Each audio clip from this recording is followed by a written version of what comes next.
नमस्कार, मैं पिंटू सिंह यादव आप सभी का स्वागत करते हैं टेक्निकल दुनिया में। दोस्तों, अगर इंडिया में आप रहते हैं तो इंडिया का जो ट्रेन का जो रेलवे प्लेटफॉर्म है वो बहुत बड़ा है। यानी कि हमारे देश के लगभग हर राज्य के हर कोने में जो ट्रेन का जो रेलवे का डेस्टिनेशन है वो वहाँ पर पहुँच जाता है। इसीलिए हमारा जो देश है वो विश्व का सबसे चौथा नंबर पर आने वाला रेलवे जो है वो कहीं ना कहीं आपको नंबर पर माना जाता है, जो इंडियन रेलवे बेसिकली है। तो इंडियन रेलवे में हजारों लाखों लोग जो है डेली सफ़र करते हैं और भारत का एक बहुत बड़ा जो है ये नेटवर्क है, जिसके माध्यम से एक डेस्टिनेशन से दूसरे डेस्टिनेशन पर जो आदमी है, जो पैसेंजर्स हैं, वो आसानी से पहुंच जाते हैं।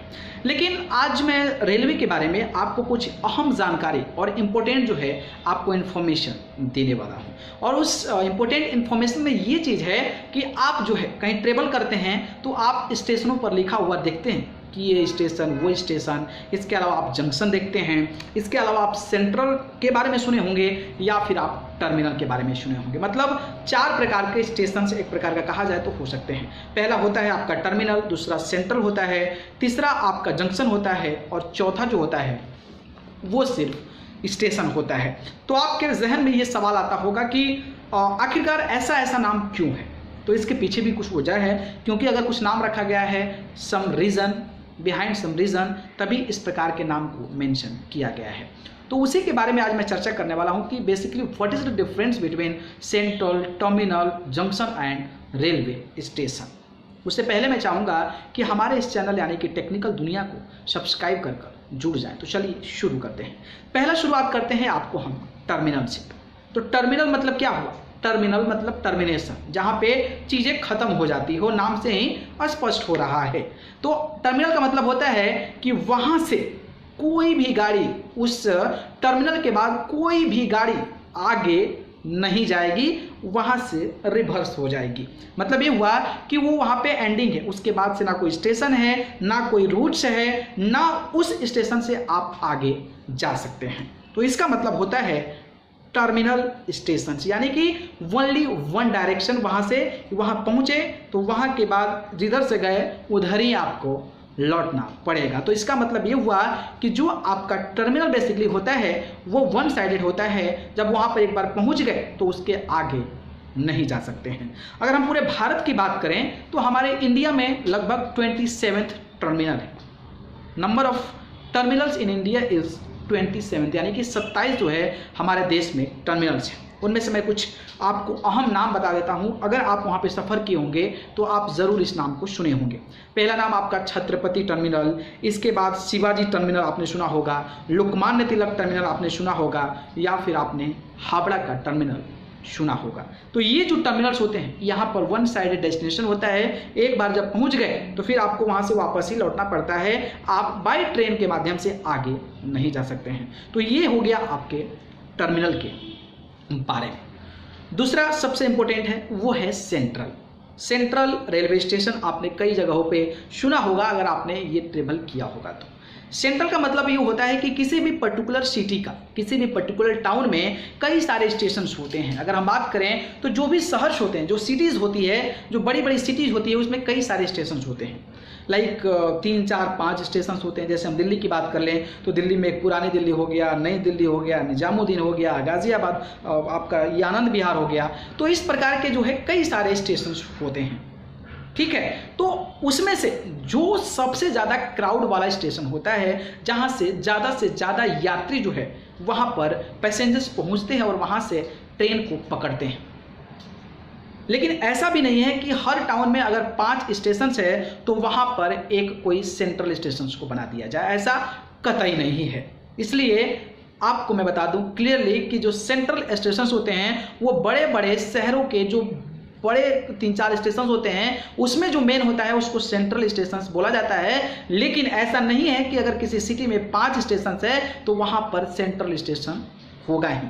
इसलिए अगर हम बात करें तो सेंट्रल जो स्टेशन होते हैं उनकी संख्या हमारे पूरे देश में महज आपको अगर हम बता दूं तो 5 स्टेशन हैं जो कि सेंट्रल हैं। जिसमें अगर आप सफ़र किए होंगे तो आपने नाम सुना होगा मुंबई सेंट्रल का, इसके बाद आपने चेन्नई सेंट्रल का नाम सुना होगा, इसके बाद आपने त्रिवेंद्रपुरम टर्मिनल का नाम सुना होगा, इसके बाद मैंगलोर का आपने सुना होगा, या फिर आपने कानपुर सेंट्रल का नाम सुना होगा। तो ये होते हैं आपके सेंट्रल के बारे में, ठीक है। तीसरा है आपका जंक्शन। जंक्शन का मतलब ये होता है कि कहीं भी अगर स्टेशन है वहाँ से 3 डायरेक्शन में गाड़ी जाती है, 3 डायरेक्शन में गाड़ी चली जाती है, तो उसको जो है हम लोग जंक्शन बोलते हैं। यानी कि 3 वे टू गो, मतलब यहाँ पे स्टेशन है तो यहाँ से इस डायरेक्शन में, इस डायरेक्शन में, इस डायरेक्शन में, या फिर वहाँ से 3 डायरेक्शंस में अगर गाड़ी जाती है तो वहाँ पर हम लोग जो है जंक्शन का इस्तेमाल करते हैं, ठीक है। तो आपको समझ में आ गया होगा कि जंक्शन बेसिकली क्या होता है कि एक जगह से 3 रूट आ जाते हैं तो उसको जंक्शन बोला जाता है। अगर हम जंक्शन की बात करें पूरे देश में, तो हमारे देश में जंक्शन जो है वो लगभग 300 जंक्शन के करीब में, यानी कि हमारे देश में, इंडिया में 300 रेलवे जंक्शन है जहां पर 3 दिशा में गाड़ियां को डाइवर्ट किया जा सकता है। अगर हम बात करें तो सबसे ज़्यादा जो रूट है वो मथुरा रेलवे स्टेशन का है, मथुरा जंक्शन का है, जहां से 7 पटरियां लगी हुई है, 7 जगहों पर जो है वहां से जुड़ाव है और 7 जगहों पर वहां से ट्रेनें जो है वो जाती है। तो सबसे बड़ा जो है मथुरा है, जहां पे 7 पॉइंट से 7 जगहों से जो है वो ट्रेनें निकलती है, ठीक है। तो ये हो गया आपको जंक्शन के बारे में। अब मैं आपको बता दूं स्टेशन। तो स्टेशन तो हमारे देश में बथेरे हैं, अब कहीं भी गाड़ी रुकती है दैट्स स्टेशन, एक स्टेशन से दूसरे जगह रुक गई दैट्स स्टेशन, तो इसको स्टेशन बोलते हैं। मतलब जहाँ पे गाड़ी का रुकावट हो वहाँ पर हम स्टेशन बोलते हैं। अगर हम बात करें तो दिल्ली में अगर मान लीजिए आप आ गए तो दिल्ली में अगर रुक गए आप तो उसको स्टेशन बोल दिए, पटना में आप रुक गए तो पटना स्टेशन हो गया, गाजियाबाद में रुक गए तो गाजियाबाद स्टेशन हो गया, कानपुर, हर जगह जो है आपको स्टेशन बोलते हैं। स्टेशन का मतलब ये भी होता है कि आप जो है सेंट्रल को, टर्मिनल को, जंक्शन को आप जो है स्टेशन बोल सकते हैं, क्योंकि वहाँ से गाड़ी रुकती है, पैसेंजर्स को लेती है और पैसेंजर्स फिर वहाँ से चले जाते हैं। तो इस सेंस में अगर हम बात करें तो स्टेशन ये होते हैं जहाँ से ट्रेनें जो है वो पैसेंजर्स को लेती है और फिर पैसेंजर जहाँ जाना चाहते हैं, जहाँ रुकते हैं, वो भी स्टेशन होते हैं। अगर हम बात करें तो पूरे देश में सबसे ज़्यादा अगर हम बात करें तो टर्मिनल, सेंट्रल और जंक्शन से सबसे ज़्यादा किसी की संख्या है तो वो है स्टेशनों की संख्या, और ऑब्वियसली होना चाहिए क्योंकि स्टेशन हमारे देश में बहुत सारे हैं। तो स्टेशनों की अगर हम संख्या की बात करें तो हमारे देश में लगभग 8,000 जो है रेलवे स्टेशन हैं, ठीक है। तो मुझे लगा कि आप सभी को ये जानकारी देनी चाहिए क्योंकि ये जानकारी जो है काफ़ी अहम होती है, खास करके कई सारे सिविल सर्विसेज के एग्जाम्स में भी पूछे जाते हैं, कई सारे एग्जाम्स में भी आपको ये पूछा जा सकता है, कई सारे यूपीएससी लाइक आपके आईएएस, जो आईपीएस एंड अगर हम बात करें तो पीसीएस के इंटरव्यूज़ में भी इस प्रकार के क्वेश्चंस को आपके अंदर पूछ दिया जाता है। तो आप अगर देखते हैं तो आपको इन्फॉर्मेशन होना चाहिए, नॉलेज होना चाहिए, ताकि आप किसी चीज़ को ये चीज़ें बता सकें। अगर ये जानकारी पसंद आई तो इसको लाइक, कमेंट, शेयर कर दीजिए, और चैनल को पसंद करते हैं तो सब्सक्राइब कर जरूर जुड़ें। अगर आप मुझे जुड़ना चाहते हैं तो आप मुझे फेसबुक, इंस्टाग्राम, ट्विटर पर जाकर पिंटू सिंह यादव सर्च करके जरूर जुड़ें। मैं डिस्क्रिप्शन में लिंक देता हूँ, वहाँ से जाकर आप मुझे फॉलो कर सकते हैं। आप सभी को बहुत बहुत धन्यवाद।